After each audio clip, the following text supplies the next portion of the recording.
자, 이어서 집합의 뜻과 포함관계에 대해서 수업을 진행하도록 하겠습니다. 자, 여러분들 집합의 개념을 이해하고 그 다음에 집합의 다양한 방법으로 여러분들 표현할 수 있으면 됩니다. 같이 한번 알아볼게요. 여러분들 교과서에 나와 있는 탐구학습인데요. 집합이란 무엇일까? 여러분들 사물놀이에 쓰이는 악기 꽹과리, 장구, 북, 징 이 네 가지가 있는데 이 네 가지 중에서 한번 선생님이 질문해 볼게요. 금속으로 만들어진 악기가 무엇인가요? 자, 금속으로 만들어진 악기. 꽹과리 금속인가요? 맞네요. 자, 장구 금속인가요? 자, 여기 보니까 여기 나무로 되어 있고 이거 뭐 가죽으로 되어 있고 다 끈 뭐 이런 게 되어 있어서 얘는 금속이 아니네요. 북은 그냥 모르진 않겠지? 북도 장구랑 비슷하잖아요. 징은요? 코미디 빅리그에 징맨 있잖아요. 쾅 하잖아요. 징도 금속입니다. 자, 금속으로 만들어진 악기를 찾아라 라고 하면은 우리는 꽹과리하고 징이다 이 두 개를 확실히 얘기할 수 있어요. 자, 그 다음에 2번인데요. 이번에는 배우기 쉬운 악기에 대해서 말해보래요. 선생님, 여러분들 꽹과리 배우기 쉬운가요? 꽹과리 배우기 쉬워요? 꽹과리 이렇게 깽깽깽깽깽 막 치면 되잖아. 근데 선생님 못 칠 것 같아. 근데 리듬감이 안 될 것 같아. 장구는? 이것도 나 안 될 것 같은데? 북은? 아씨 안 될 것 같은데? 징은? 징은 할 수 있을 것 같다. 징. 아니 징도 어렵다. 보니까 선생님도 뭐가 쉽다 어렵다 되게 말하기가 어렵네요. 여기 뭐 대성이는 꽹과리가 쉽다고 하는데 과연? 혜진이는 북이 더 쉽대. 이것들 다 쉬운 것만 얘기하네요. 재용이는 재용이가 좀 사람다운 말을 했어요. 배우기 쉽다는 게 기준이 명확하지가 않잖아. 답하기 힘들다라고 얘기하고 있네요. 자, 여기서 여러분들 집합이란 무엇일까? 미리 얘기하지만 집합이란 얘는요 집합이라고 말할 수 있어요. 왜냐하면은 기다 아니다를 확실히 얘기할 수 있거든. 얘는요 나 혼자만 해도 얘는 맞다 틀리다 말하기가 어려워. 또 다른 사람이랑 같이 얘기하면은 더 어려울 거예요.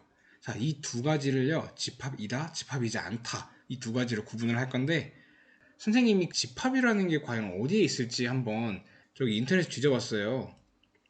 여러분들 이게 다이소 명동에 있는 다이소인데요. 8층이래요, 8층. 선생님도 여러분들 수업 준비하면서 이 다이소를 처음 봤는데 한번 가보고 싶을 정도로 대단합니다. 이 다이소 안에를 보면요. 이렇게 돼 있거든요. 여러분들 이 안에 집합이 있습니다. 한번 찾아보세요. 집합이 바로 여러분들 요게 집합인데 요거.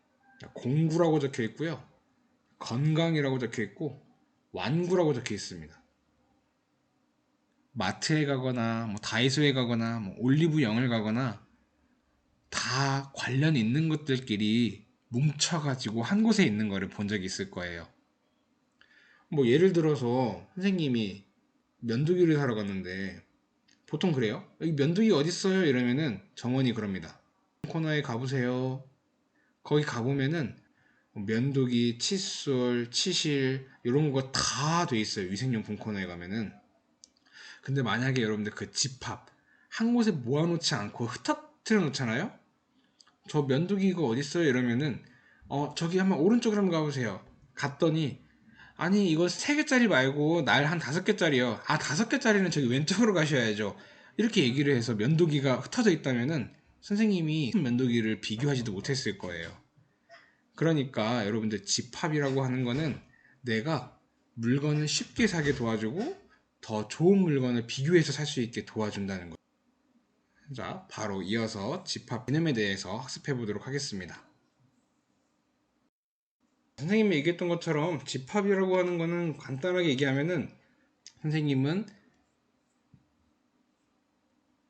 자, 명확한 기준, 그 다음에 모임. 자, 이 두 개의 단어에 선생님은 집중을 하거든요. 명확한 기준을 가지고 모임을 이루면은 우리는 그거를 집합이다 라고 얘기할 거예요. 자, 명확한 기준을 가지고 모임을 이루었으면 집합입니다. 그리고 그 집합 안에 있는 대상 하나하나를 우리는 원소라고 부를 거예요. 자, 예를 들겠습니다. 선생님 아까 위생용품이라는 거 코너가 있다고 했어요. 위생용품. 자, 요 안에 가면은 위생용품 코너 안에 가면은 면도기도 있고요. 칫솔도 있고요. 치약도 있고요. 가그린도 있고요. 막 등등등 치실도 있고 다 있겠죠? 자, 여기에서 우리는 이 아이를 집합이라고 얘기할 거고요. 그 다음에 요 아이를 각각을 위생용품이라는 집합의 원소, 얘도 원소, 얘도 원소, 얘도 다 원소. 자, 원소, 원소, 원소, 원소, 원소들로 이루어진 집합이라고 얘기를 할 겁니다. 알겠죠? 자, 10보다 작은 홀수의 모임 개념 확인해 볼게요. 10보다 작은 홀수의 모임. 10보다 작으니까 1, 3, 5, 7, 9라고 딱 명확히 얘기할 수 있어요. 우리는 이 모임을 집합이다 라고 얘기할 수 있습니다. 자, 10에 가까운 수의 모임. 여러분들 7은 10에 가깝나요? 누군가는 가깝지만 누군가는 가깝지 않다고 얘기할 수 있어요. 분명하지 않습니다. 집합이 아닙니다. 자, 6보다 작은 자연수 1, 6보다 작죠. 2, 6보다 작죠. 3, 6보다 작죠. 4, 6보다 작죠. 5, 6보다 작죠. 6, 6이랑 같잖아요. 작은 게 아니에요. 7, 크잖아요. 8, 크잖아요. 9, 크잖아요. 10, 크잖아요. 다 안 돼요. 앞에 안 돼. 앞에 안 돼. 딱 이 5개만 얘기할 수 있어요. 분명한가요? 분명하기 때문에 우리는 얘를 집합이다 라고 얘기할 수 있습니다. 따뜻한 나라의 모임. 여러분들 러시아 따뜻한가요? 러시아 따뜻한가? 선생님 궁금하네. 털모자 쓰고 했던 기억이 나는데 에스키모인이 러시아 가가지고 오 대박 너무 따뜻해라고 할 수도 있잖아요.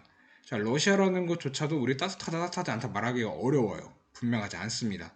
그러면은 집합이 아닌 게 되겠죠. 자, 집합이다 아니다 구분할 줄 알아야 합니다, 여러분들. 명확한 기준을 가지고 모임을 이루었으면 집합. 명확한 기준이 가장 중요하겠죠. 자, 두 번째 문제입니다, 이제. 아까 얘기했어요. 우리 위생용품에 면도기가 있다고 했어요. 혹시 여러분들 위생용품에 치킨도 될까요? 치킨이 위생용품인가요?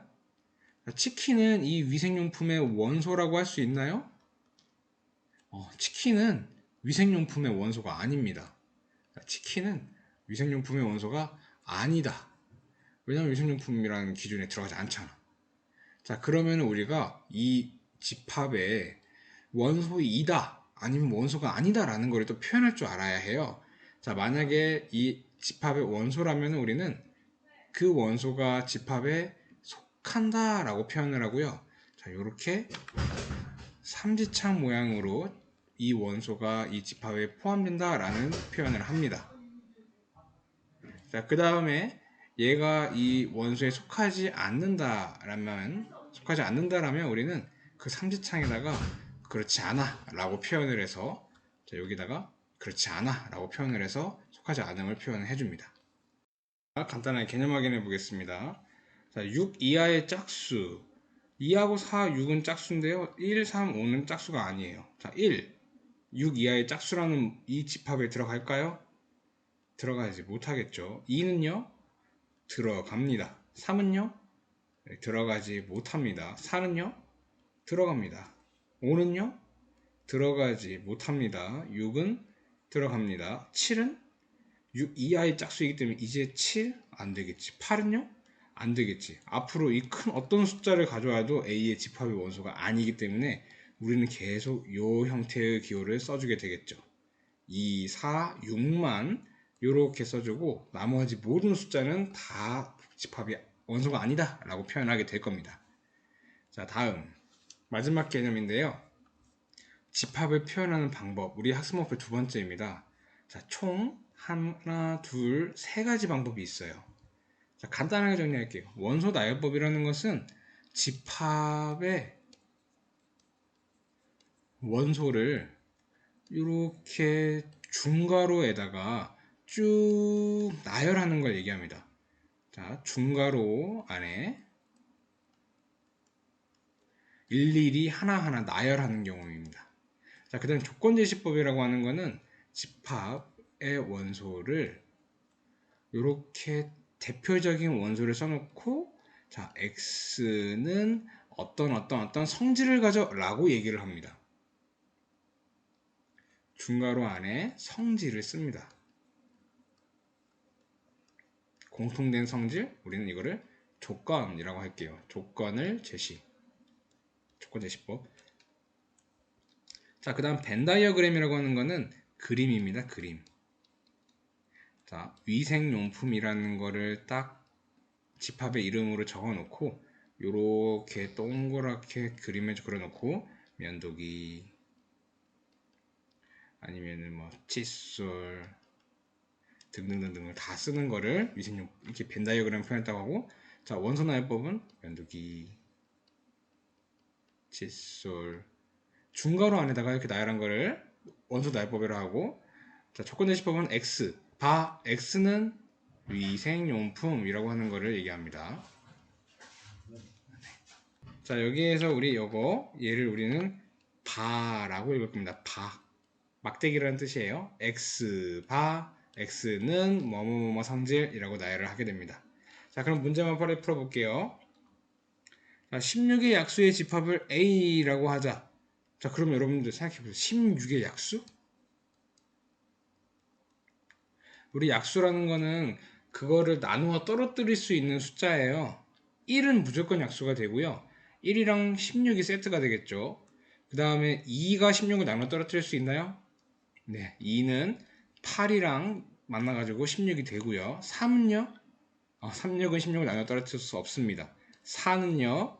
4, 4, 16. 다 구했네요, 여러분들. 16의 약수는 요 5개입니다. 자, 첫째, 여러분들 원소나열법으로 A를 표현하면요. 자, 일단 중괄호 써야 됩니다. 1, 2, 4, 8, 16 이렇게 쓰면은 원소나열법. 자, 두 번째, 일단 시작은 X 바는 기본입니다. 그리고 나서 이 X라는 아이는 성질을 써줄 거예요. 16의 약수예요. 16의 약수. 중괄호 닫아주고. 자, 세 번째, 벤 다이어그램을 나타내면은 집합 A는 하고 이렇게 경계를 그린 다음에 이 경계 안에다가 원소를 하나하나 표현해 줍니다. 1, 2, 4, 8, 16 이렇게 써주면은 벤 다이어그램을 표현한 겁니다. 자, 다양한 방법 세 가지로 표현을 할 수 있게 되었어요, 여러분들. 자, 집합에서 여러분들 일단 가장 중요한 거는, 선생님은 집합이라고 하는 거는 명확한 기준, 모임이라고 생각을 하고요. 오늘 수업은 여기서 마치고 여러분들 이어서 활동지 풀러 이동하면 되겠습니다. 자, 오늘도 고생 정말 많았습니다.